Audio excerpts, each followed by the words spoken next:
ikaze. Uyu munsi tugiye kureba uko wakora reflection muri Photoshop ukayishyiramo na perspective. Tutangire no gucreatinga space turi bukorereho. Tukanda hano kuri file new, noneho A4 hano waselectinga A4 size paper, kakanda OK. Kiri bukurikire rero uru rupapuro rwa A4 nukurushyira muri landscape. Tukanda hano kuri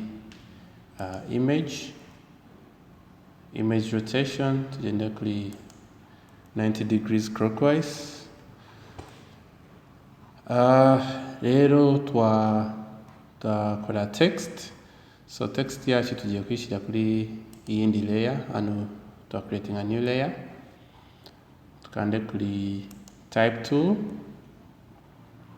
Size tugiye twakoresha ni size 72.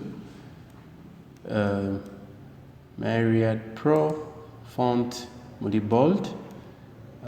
Ibara turakoresha ubururu. So typing jambo reflect,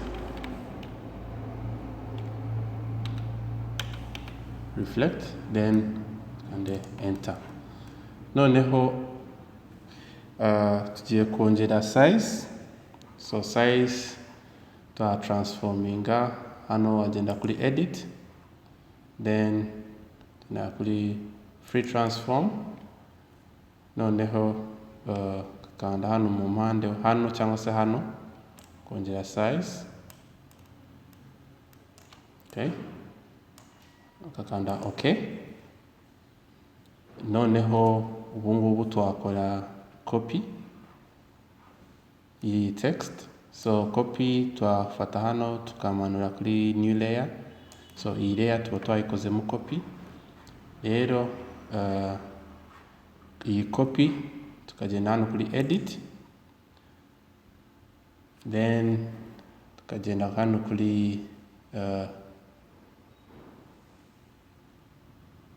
transform. Noneho kuri transform tukagenda kuri flip vertical. Ya copy iri hejuru iba ya flippinze vertical. Tukagenda kuri move tool, noneho tukamovinga iriya copy ikamanuka hasi. Tugiye gusigaho umwanya space ntoya ku buryo iyi text yagaragara nkaho iri kuri ku kirahuri cyashobora gutanga reflection. So twasigaho space ntoya hagati ya ma text. Then niba wakoze ibyo ngibyo rero wagenda hano kuri text ka right clickinga, genda kuri rasterize type. Noneho ushoje gukora rasterize type wakanda kuri control kuri keyboard, ukakanda control, then ukakanda muri iyi layer, ukaba waselectinze ino jambo. Noneho wakanda delete gukuramo ibara. Ushoje gukuramo ibara biba bivuze ko none washobora gushyiramo irindi bara. Ibara turi bukoreshe ni gradient. So tugenda kuri gradient. Kanza kuri gradient rero hano hejuru ushobora kubona ama gradients tandukanye. So tugiye koresha iyi gradient ya mbere ifite foreground to transparent.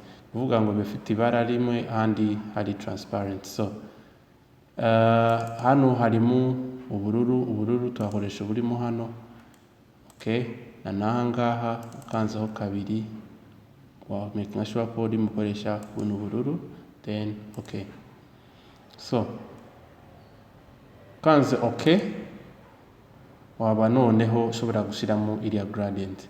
Noneho gradient yacu tura movinga mouse kuva hano hejuru tukanze shift tukamanura gutya gake tugenda twongeramo iriya gradient.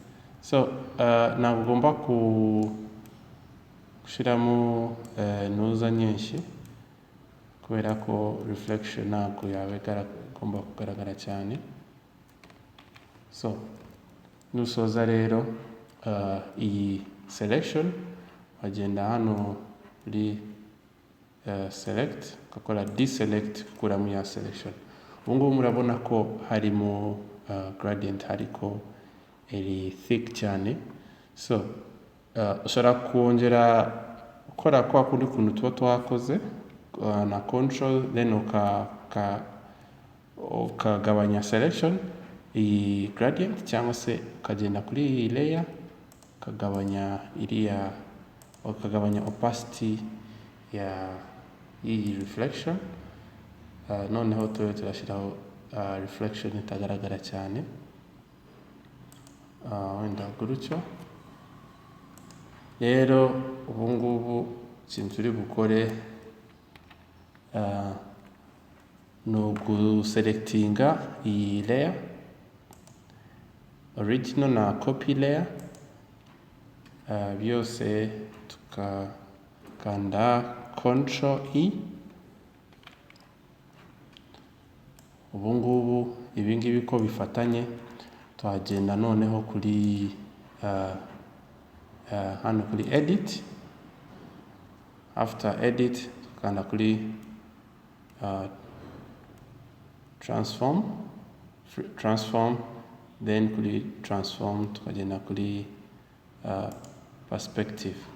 Noneho tukaza kuri perspective hano tuba turi buhazamure kurusha ku buryo tuba creating a perspective muri text yacu, then tukande OK. Ubu ngubu rero urabona ko dufite text ifite reflection hano hasi. Murakoze gukurikira kandi tuzabonane muri yindi video.